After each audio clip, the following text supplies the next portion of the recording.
je vais vous parler, tenter de faire un portrait de Jean-Luc Nancy, Le sens du monde. Né en 1940, Jean-Luc Nancy élabore une philosophie qui porte son cœur excentré vers le concept de sens. Cœur greffé, sachant que le sens est pour lui déjà une bouture qui va en tous sens. Le lieu d'une multiplicité de greffes, des greffes qui longent depuis plusieurs années, en particulier depuis sa grave opération à cœur ouvert, ou plutôt de transplantation cardiaque. Alors, dans un tel transplant, évidemment, l'unité du corps elle-même n'est plus tout à fait envisageable comme une totalité intouchable, comme un horizon qui serait fondateur, un socle sur lequel sentir battre son existence, qui est toujours au dehors finalement, comme le dit l'étymologie d'existence. Lorsque tous les membres se défont et constituent une espèce de corpus, comme dit Jean-Luc Nancy, qui n'est pas indépendant d'un nexus de rapports complexes, du coup, de monde unique. Il ne saurait y en avoir là où l'organisme sans cesse se défait, s'hybride, se branche sur des hypothèses titanesques, faites de tout matériau, plastique, métallique, métabolique, se réveille ainsi sous la puissance des traitements et l'abaissement de l'immunité pour contrer le rejet de l'organe transplanté. De vieux hôtes, d'anciens virus qui sommeillaient dans les recoins du corps. Tout un muguet, dit Jean-Luc Nancy, un muguet de maladies qui refont surface et démembrent les replis de l'organisme en tous sens. C'est cette logique de l'intrusion, cette excroissance des intrus, le titre d'un ouvrage de Jean-Luc Nancy, intrus les plus polymorphes auxquels la philosophie de Jean-Luc Nancy va s'exposer de manière de plus en plus insistante. C'est que le socle phénoménologique que constituait le corps propre, la chair, que Merleau-Ponty plaçait au fondement de la constitution du monde, s'effondre. La formule de Merleau-Ponty est effectivement la suivante. Le corps est dans le monde comme le cœur bat dans l'organisme. Or, dans cette situation de transplant, il est évident que corps et chair deviennent impropres au sens phénoménologique d'une unité intentionnelle. Corps et chair deviennent des centres excentrés, exorbitants d'une certaine manière par un faisceau de relations qui ne cessent de les ouvrir, de les placer dans l'impossibilité de se boucler sur eux, dispersés en infini relais qui frisent l'illimité, peut-être le corps sans organes dont parlent très souvent Artaud et Deleuze, pour toucher aux confins du démembrement. De ce corpus bric-à-brac perdu dans un monde décentré, il faut attendre un sens très différent de celui qu'avait institué la raison occidentale sous la partition de ce qu'on pourrait qualifier du bon sens le mieux partagé du monde, du sens fédérateur de vérité, le sens commun constitué par des évidences naturelles.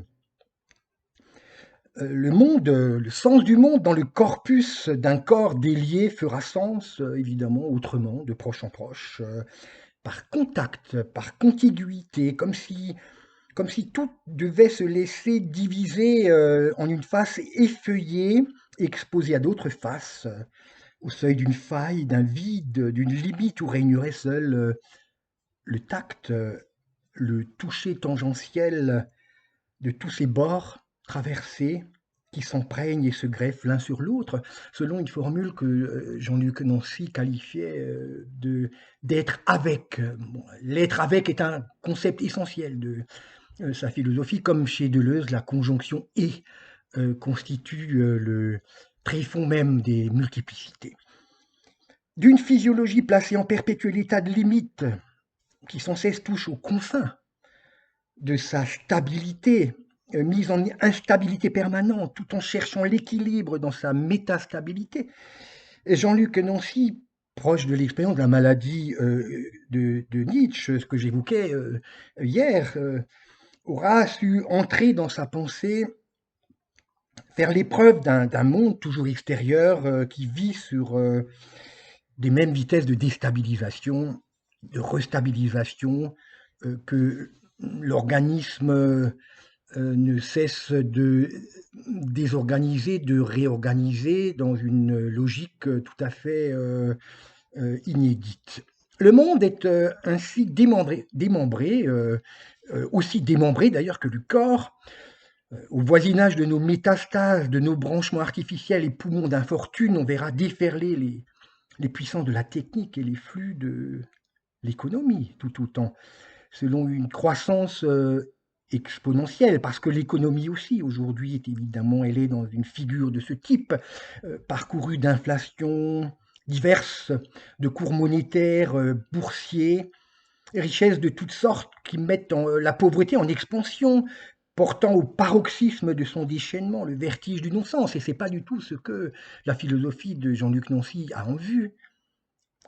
Du corps au monde, le sens, évidemment, se délocalise, ne pouvant se réconcilier sous l'autorité d'aucune de nos anciennes valeurs, ni histoire, ni humanisme, ni nature, ni Dieu, ni communauté, ni communisme.